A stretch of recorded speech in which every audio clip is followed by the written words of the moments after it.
Yo, yo, yo, tell me what you know. Welcome to the Sunshine Show. Woo! You guys, I have such a special treat for you tonight, this afternoon, this morning, wherever in the world you may roam, because that's right, ladies and gentlemen, the Sunshine Show is worldwide. I have the one and only, the most amazing, the most phenomenal, the most fabulous, the most Bowie of them all. I have Stu Hamm in the building. What's up, Stu? Wow, that's quite an intro. I've got a lot to live up to. I'll do my very best. How are you doing today? Man, I'm doing super groovy, fantastic, ultra fine. Looking out my window here, the Stu studio and the the mountains here, the foothills outside of LA are getting covered up by fog. So maybe we're going to get a little more snow. Who knows? Who knows? Who knows? Very nice. I'm so excited to have you on the show. This is Base Week on the Sunshine Show, and I would not want to spend it with anybody else but you. We had a little bit of a mix up yesterday, and we're back on track today. Today. And I am Yes, it is such a beautiful day. We are stoked, you guys. If you have any questions, comments, suggestions for myself or the one and only Stu Hamm, drop them there in the comment section. Are you ready to get this party started? Yes, ma'am. Woo! All right, let's go. All right, guys, let's see. We got Paul Tar from Colorado, Gabriel Walker. We got Mike Torin all the way from Canada. We got so many people here in the building. All right, my first question for you, Stu. Yeah. You had the very first signature bass by Fender. Can you tell us how that came about and some of the unique features you incorporated into its design? Yeah, back when Bass Player magazine was just like a 15-page insert in the back of Guitar Player magazine, I saw an ad for this bass called a Kubicki Factor bass, right? Dice, turns out it has laminated 17 laminations, the D extender, which was great. I didn't know any of that. I just saw it and I thought it looked cool. And we were going down with a NAMM show with Steve back when Steve was playing a Charvel or Jackson or something. And I found the booth of this Philip Kubicki bass, and I walked around and I got up my nerve, and I started playing this stuff that I'd sort of played that, believe it or not, no one played like that back then. Now, of course, people play like that when they're 4 years old, So the little crowd came, and I got to know Phil Kubicki and the guys there. So played Kubicki, which has a really bright, high tension on the strings, which really helped a lot of the tapping and the slapping. So I got known for that. And then Fender ended up buying for a while and putting out Kubicki. And this is when, I was playing with Steve and Joe, and they were getting these big deals with Ibanez, and it was the thing to do. And I'd always grown up loving Fender. My first real bass was a Fender Jazz, there's Fenders, and then there's all those other stuff. So we approached them. I was at the time I was like winning all the readers polls. I was the first person to win best jazz bass player and best rock bass player 2 years in a row in Guitar Player magazine. And so we said, let's do a bass. What do you want to do? So what I wanted to do was take some of the classic look of a Fender. So they had to have a matching headstock color, right? But I wanted to upgrade a little bit with, number one, active electronics.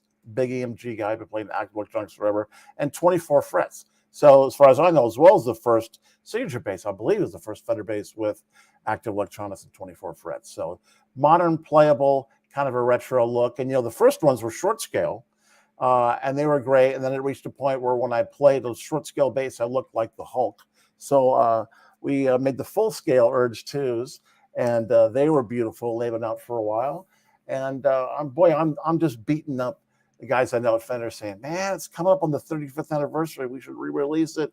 There's a real buzz about short scale basses now. So everyone, don't call your congressman, call your Fender dealer and demand re-release of the Urge 1 short scale bass. Bam! That's my answer. Very, very nice. All right, let's see. We have a few questions coming in. Let's see. Gabriel Walker wants to know, what's the hardest thing anyone's ever given you to play? I'd have to say that most things can be learned with practice. Sometimes when I'm playing with, let's say, non-professional people who've studied music from an early age and been playing for 50 years that have a different way of explaining or trying to explain the musical ideas they're trying to get across. And I can usually decipher it, but I actually had a friend who was a Southwest pilot, and he sent me this track and explained it, and it just didn't resemble music in any shape or form that I know music. And I grew up. My dad played poker with John Cage every week, and I saw Sun Ra 5 nights in a row. So it's not like I'm straight and nosy, but I honestly couldn't figure out what was going on or what to play. All right, very, very nice. Let's see, we got Chris Luna all the way from Hawaii. He says aloha, Stu. Skinny says Aloha. hello, Stu. Skinny? Who's Skinny? Oh, Skinny. I know Skinny is Lynn Crawley. Now, who was this from? Chris Luna from Hawaii. Chris Luna.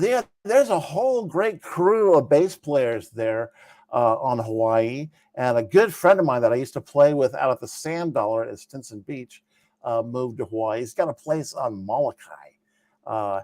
And he also has a place in Honolulu. And I would go out there and we would do, Japanese weddings, do some, jazz minds and do all these weird, crazy parties. And I'd stay with Skinny over there in Kailua and Ian James and oh man, all these guys. A real good group of Hawaiian bass players. Don't you know? Mahalo. Very cool. Where is and Lynn plays bass too. I forgot she's a bass player, of course. Very nice. Where's the coolest place that music has taken you? Well, I'm so fortunate. I'd have to say that two places to stand out would be I was like the first guy to do a bass clinic in a town called Antofagasta that is on the Chilean coast by the Atacama Desert, right? And it was just so random and right on the coast, and the local people were going nuts just because I'd never seen, never had like a bass clinic, and people were lining up. It was great seafood. And then I played in Vladivostok, where all the Russian nuclear subs are, with Dennis Chambers and Greg Howe at the Vladivostok Opera House with me. And I know that Greg and Dennis were the only two brothers within 50,000 miles or something. And it was just such a random place, but it was great. People were wonderful. Wow. Oh my goodness. All right, let's see. Next question from Paul Tar out of Colorado. Do you have a favorite practice run or song? Yeah, man, I'm big on warming up, man. The times what makes me happy is to have real control of the instrument. And for me, and when I teach also, I just really separate practice from playing. If you're playing, you got to go for it, and mistakes are fine. But when I put my metronome on and I'm, sight reading some music or practicing scales, going from quarter notes to triplets to eighth notes to sixteenths, man, I'm trying to be precise. And so I have this whole scale patterns and the way of, again, playing it from, quarters, eighths, sixteenths, triplets, and then playing it really slow to get your hands straight. And if I do that, then I feel I have control over the instrument. And maybe 3 times in my life, I felt that I played okay. All right. All right. Do you have an opinion on metal music, like Dream Theater's music? Do you ever listen to any of it or any metal bands? Tava, I got to ask my girlfriend, who is a heavy metal photographer, to come in here. Oh, nice. Tava Martinez. Boy, Dream Theater's not metal. That's like prog rock, right? That's like prog rock. So, the funny thing is, my longtime guitar player, one of my very best friends in the whole universe, Alex Skolnick, plays in Testament. I've known him since he toured with the Stu Hamm band in 1990 or 91. And anyway, he's just a great musician, dear friend. I'd never seen Testament, right? So I met this photographer girl who came to see my band to photograph Alex. And then I saw her again at the Testament, Exodus, Death Angel, Bass Strikes Back tour. And I enjoyed it, man. All those guys are super nice. I got to be pretty close with a lot of the guys in Exodus, Jack and Tom. And so I get dragged. I'm an assistant cameraman and what we saw the Anthrax show, Black Label Society, Iron Maiden. We got some Queensryche and coming up. So yeah, I'm open minded. I came to metal really late, and it's not really my bag musically, but everyone was having a great time, and the musicians were good, and so I'm in. All right, very, very cool. All right, next question. You were one of the first people to put the bass in the spotlight in the hard rock metal fusion scene. What gave you the idea to put it out there like that? And did you have any resistance from the industry about bass being the focal point on your albums? I think the industry paid very little attention to my albums because as a Spinal Tap, I appeal to a very selective audience. Um, I think you could say that forever. I mean, if you go back in the '40s, a guy named Slam Stewart who slapped the upright bass and bowed and sang while he played. So, and there's Charles Mingus. It's not like it's really anything new.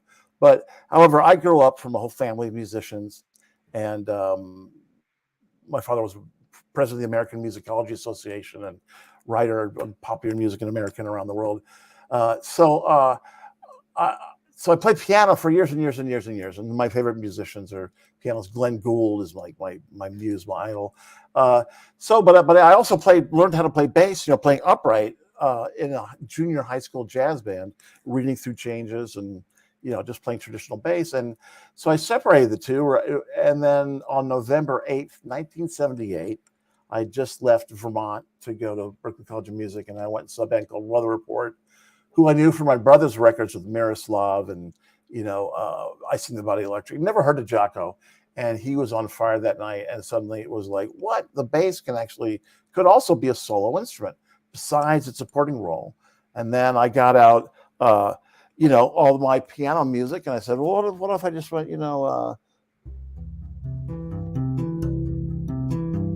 and started working on my classical music repertoire.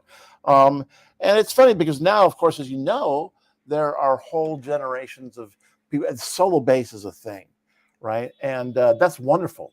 And no one can do it all. No one can play all styles of music, but it is sort of strange to me to hear people playing all this crazy stuff that has never learned how to play Killer Joe or play a walking bass line, which means it's evolved into something quite separate from bass playing, which I enjoy doing both.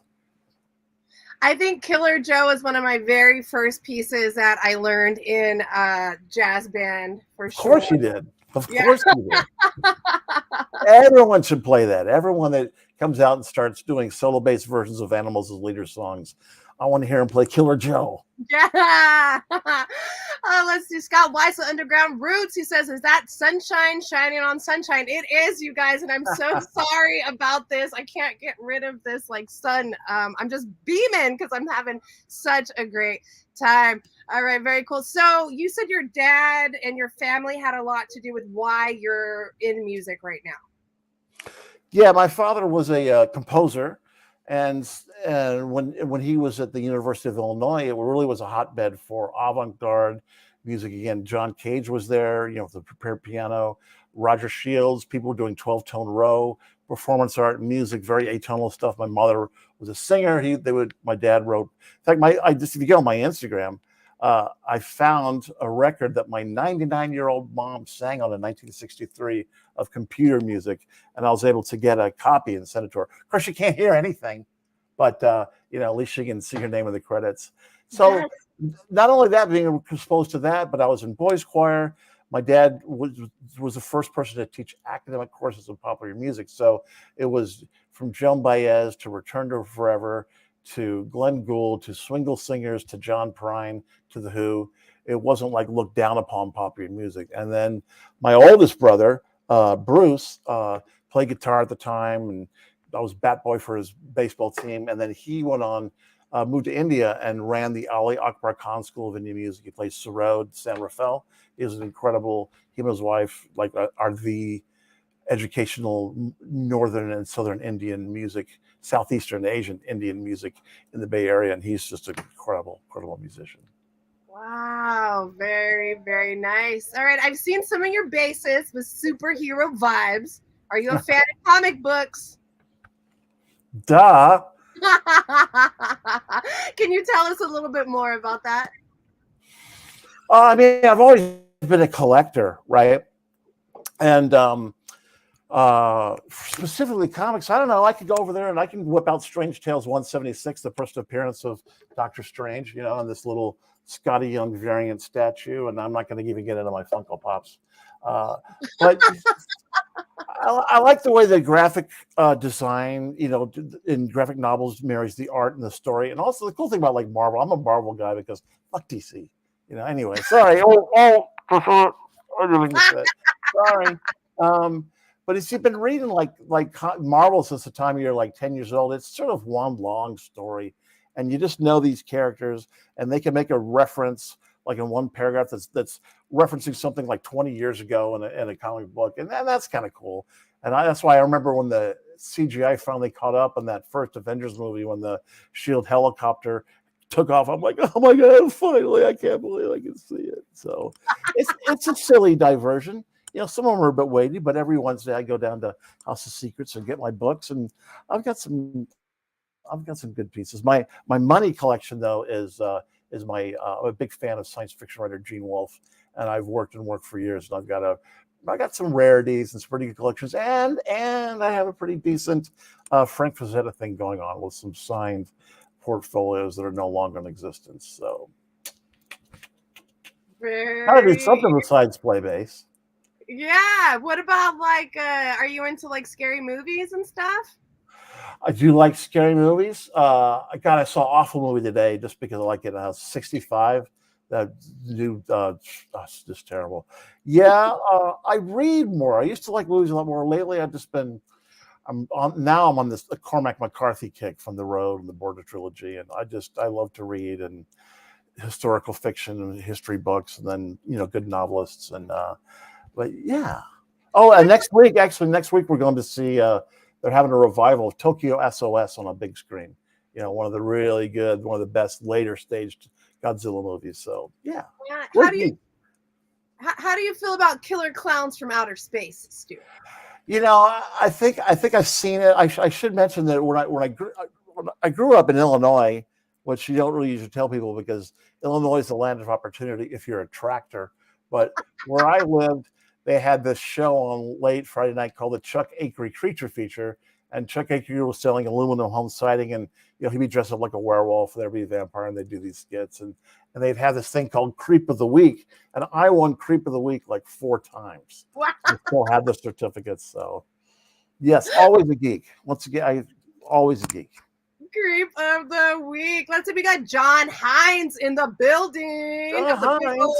The big old nasty get down. Now I know you work with John Hines. Could you tell me a little bit about that? You know, I just recently met John. He is interested in some of the bass guitars that I have and checking out my collection and moving things in and moving things out. And then he did give me, sort of following. We haven't had that much chance to. I know more about him from just checking him out online and seeing all these crazy stuff he does and those ridiculous sunglasses he wore to Jane's Addiction the other day in Las Vegas. But he sent me a track that Kenny Aronoff did that I'm just gonna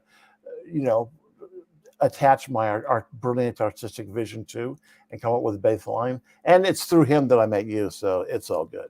It's The all reason meant to we're be. here. How would you do you approach music like that when somebody asked you to record on, a track? This is literally just a drum track, so it's I'll be coming up with sort of a groove and chord changes. Yeah, it's funny because a lot of people, again, some of the people that when we record them are non-professional wannabes via Satrianis, right?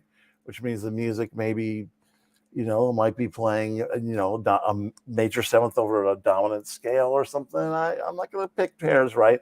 But they all say, "Hey, man, I want you to do your thing," which means like slap or tap, which is just going to make the song more cacophonous. So since I do have a background in bass, I'll do 2 tracks. I'll do one where I just play a bunch of nonsense, and then I'll do a track where I can actually play a unifying bass line that foreshadows the bridge and makes the whole thing sound better.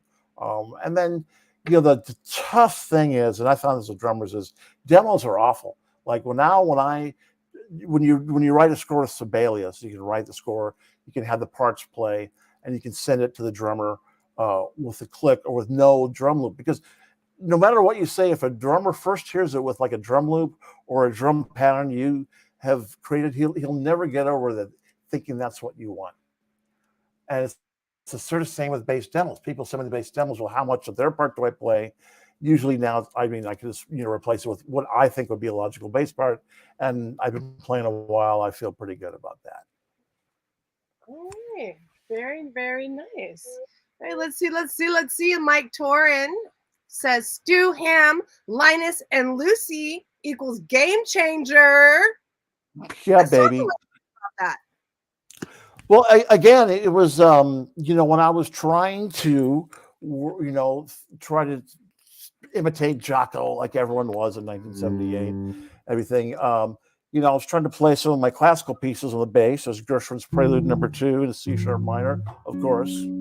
I could play the first line, and then the second one, it goes to the F sharp. It has this contrapuntal line, and I'm like, I can't play it. I couldn't get the notes out. So I'm playing with Steve Vai at the time, and everyone's playing Eruption, right? But if you stop that, look at that. So you can make the note sound by just pressing down on the fret instead of using one hand to fret or one to play it. So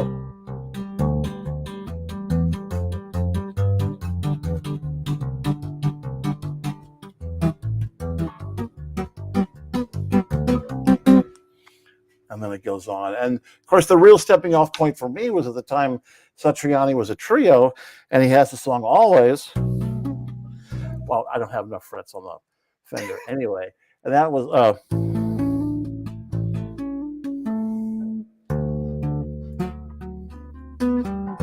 I'm trying to transpose it here because there's no low D.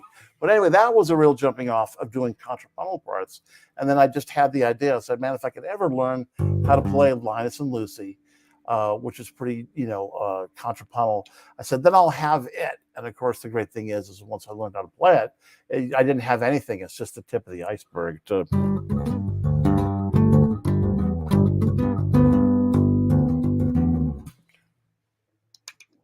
Woo! Hercules! I have seen that video so many times. It's just like amazing how you get your hands moving like that. Super, super cool. Let's see. Well, again, the funny thing is it's the same thing with my daughter. I have a little bass. John saw it. It's a 25-inch scale P bass. It says in the headstock a Mischief bass that they built for my daughter, and she was, I don't know, like 8, 9 years old or something. And I said, "Here's your bass drum." And she picks it up and she goes, and I'm like, "No, the way you play the bass is." And she goes, "But Dad, you go like this, Dad."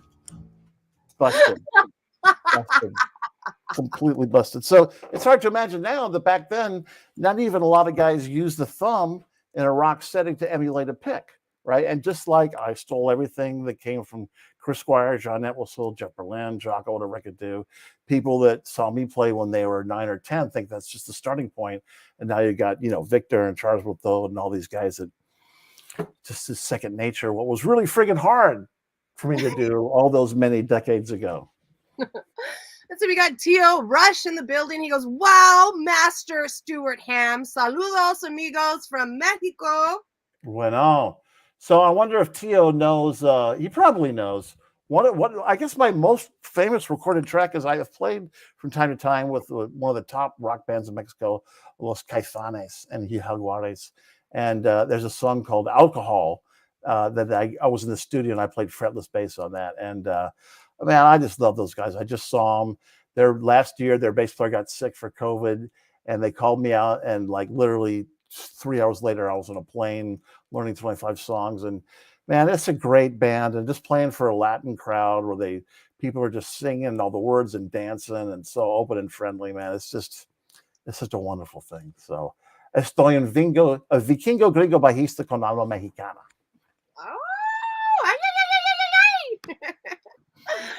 Oh, Oh my gosh, you guys, this is going to be a short interview today. So I'm going to start wrapping this up in about 10 minutes. So if you have any last minute questions, drop them there in the comment section. I'll try to get to them.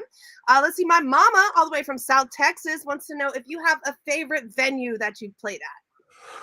I mean, boy, historically, I played like the Beacon Theater where I first saw Jocko. I played the old Boston Gardens. The old North End, Boston Gardens. Man, there's a little jazz club here in town called the Baked Potato that so much of my life is. And I'm playing there Wednesday before NAMM with my band. So everyone that's down for NAMM, come down and see my band with Alex Skolnick, Joel Taylor, Matt Rohde. And I love that club. I've heard great music. I play great music. It sounds wonderful. And it's tough because people are sitting like 3 feet away from you. It's not like playing your normal dome sold out, but man, you walk in that place, people are going to be staring at your fingers with the binoculars. So you better know how to play. You know what I'm saying? You better bring it. And I like that. Yeah, very nice. We got Kelsey K of the Bass Players United team in the house. She says, I have a friend that works for Stern Pinball, and they said you had one custom made. I think what that all goes back to is I wish I could remember his name, but for a minute I was with Washburn, and the A&R guy also worked for Stern. I remember that, and I think they were trying to get me, a Fireball or a friggin' Kiss machine for my. Oh yeah, I got to take the vernacular to my game room up over in the left wing. Yeah, what I would love. I played a lot of pinball growing up, so I love the old Bally's and stuff. So. All right, next question. Favorite bass you've ever played and why? I'm going with this one. The Warwick basses, a lot of them are strangely designed. It's heavy, right, and neck divers. This is a prototype. It's for the signature bass I did with them. It's not even finalized.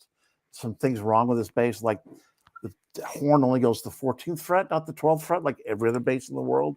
But besides just the wonderful German engineering, there's a guy named Marcus Spangler who's the designer and builder of wood. We get it for Warwick, and we become really good friends because that guy has his shit together. And just this bass is just such a solid, and the action on the neck and the feel of the neck is just, oh man, yeah, it's a good bass. Can't have it. It's a good color too. I like it. I have a brand new one coming that they built me. When it arrived about 2 weeks ago, and there was a few problems, so I had to send it back. But it's in the process of being fixed, and I'm going to have a new Warwick hand-built bass that I can't wait to see what we can come up with. Woo! All right, Bonsai Jax. Hello, what's up? Thank you for hanging out with us. He goes, "You're the man, Stu. I have worked through a few of your True Fire courses." Awesome. Yeah, those are all really good. I've done a ton of them there, from really basic to more complicated ones. And they work really well because, it show you how to play a bass line. It's also, there's the music and there's the tab. I don't want to get into the tab thing. Don't talk to me about tab or tuning because we'll be here forever.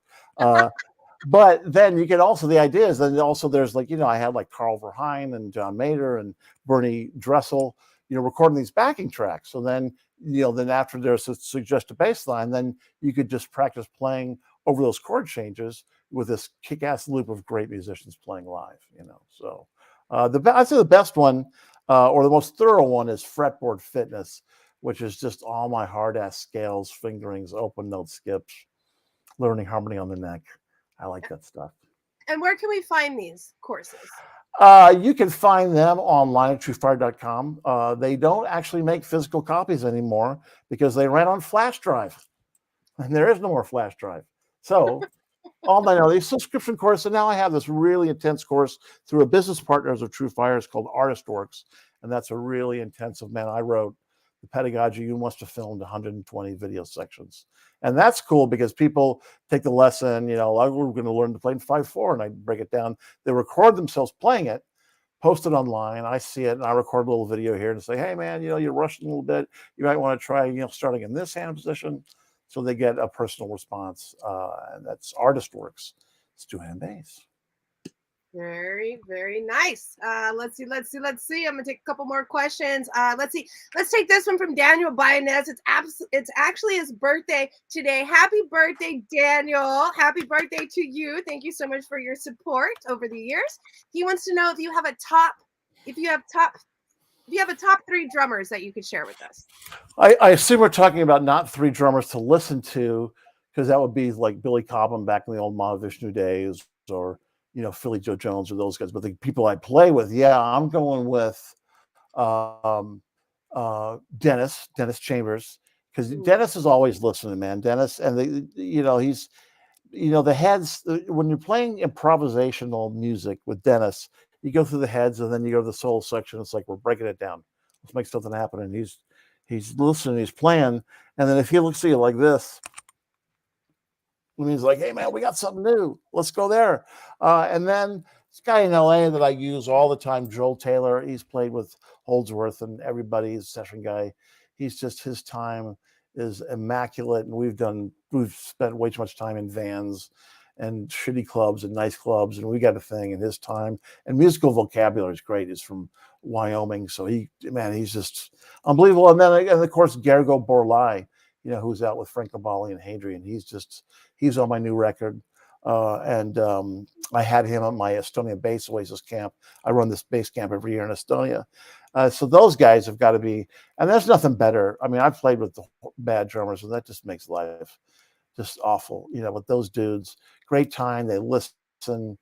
Yeah, Gergo, Joel Taylor, and Dennis Chambers. All right, very nice. And since we're already on this tip, Gabriel wants to know who are the top three singers that you've ever worked with, Stu? Let's don't just put you on the spot. uh, I don't listen to a lot of, like, what words, vocals. Is that guy up front that's just like mouthing stuff? What it's just Words just get in the way, and it's such an unsubtle way of communicating. Oh baby, I love you. I want to get in your pants. Those are the lyrics for every song, right? So, I'd rather I can listen to Tristan and Isolde by Wagner, and with just the way the strings interact with the woodwinds, and hear something new every time. Sustained listening, I keep learning something for. So that's a long way around to say that I listen to mostly instrumental music. But Randy McStein from Porcupine Tree is singing on my new record, my new prog rock record. So I'm going to go with him, Randy McStein. All right, we love it. All right, Chris Luna out of Hawaii. Stu, is there any venue or country that you still want to play at? Any bucket list? Never been to Antarctica. I did play the Johannesburg Jazz Festival venue. I can't really think of it. The people I really wanted to play with would have been Jeff Beck or Miles Davis, but since they're dead, and Jeff was only hiring attractive female bass players, that could have put me out for that anyway. So, I don't know. That's a good question. I've been so fortunate. I'm not going to say lucky in my career, because it's been a lot of work, not some luck in it, but the Iridium in New York is a fun place to play. I played I played most of the cool big places. The one answer would be the new SoFi Stadium in LA, because if you're playing there, you're playing in front of like 80,000 people, and you're making a lot of money. So that would be fun. A lot of money. All right, let's see. I just see Omar Jimenez out of Mexico joined us, and he actually sent me a question earlier to ask you. So let me bring it up really quick. Let me find it for you, Omar. Let's see. Can someone ask for me some exercises for the hands? Ask how he develops his techniques and your exercises for endurance. Play. There's no exercise for endurance than just playing. And again, that's just I come from the old school thing where I was playing with, top 40 bands, and I played with an Elvis Presley impersonator with a blue jumpsuit on and stuff, and getting out and not just being a guy playing in YouTube, in your bedroom with socks everywhere, is going out and doing these gigs. So I'm also making a living and playing Brown Eyed Girl and String of Pearls a million times. And any of my courses will tell you that my whole thing is like just hand positioning. If you spread your hand out and you learn certain positions like a major chord, minor chord, it's really going to help you out in the bass. And the stronger, touching down with the tips of your fingers, it's much more sustained and a warmer tone. And just, man, I mean, sadly, there's no fairy dust. Practice, patience, and the passage of time. But if you do, I've seen it like a billion times where I have like bass students for a week, and I just make them from day one. Okay, for 15 minutes, beginning to the end of the day, we're gonna put on a metronome, play scales, and by the end of the week, their tone, they're tight. They're just, it works. Practicing shows up almost immediately in your playing. Beautiful. All right, last question of the evening. What's your best piece of advice you can give everybody listening at home? Pretty soon, I'm going to be launching an Indiegogo campaign to finance my new record. So make sure you pre-order signed CDs or get your name on the record or take private lessons with me or any of that kind of good stuff. My advice would be, again, just get out and play. Even if you want to be like, don't say, well, that's a melodic metal band. I want to play death metal, or symphonic metal. I can't take that gig. It's death metal, not symphonic metal. Whatever you want to play, go play in a wedding band or, a country band or a nervous breakdown female singer band or, whatever. Just get out there, play all different types of music and have fun and look at music differently and just get out there and play. Very nice. Thank you so much, Stu, for being on the Sunshine Show during Bass Week. Thank you so much. I saw you had Billy twice. So I've had Billy 3 times, actually. I love Billy. Oh my God. I love that man. Everybody loves Billy. Everybody loves Billy.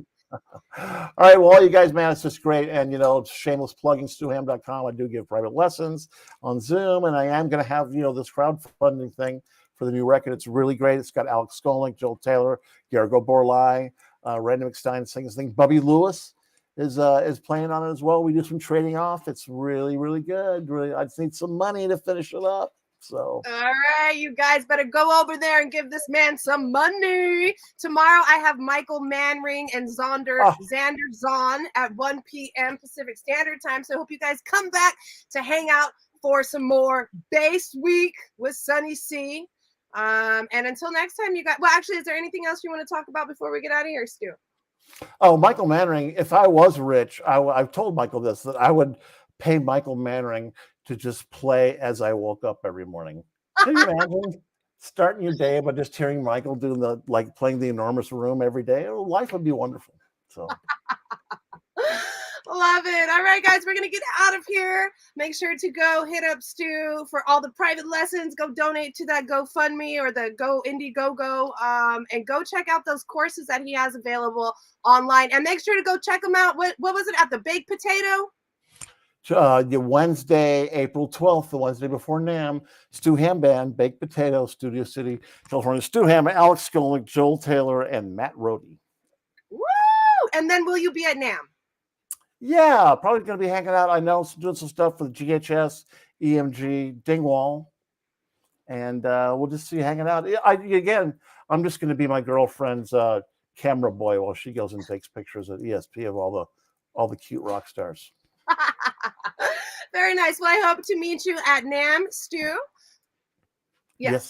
Yes, perfect. All right. Okay, so until next time, you guys, make sure to be kind to the people around you. You never know the battles that they're facing. Try to keep a smile on your face and be safe out there. It's a dangerous fucking world. All right, Stu, on 3, we're going to say bye.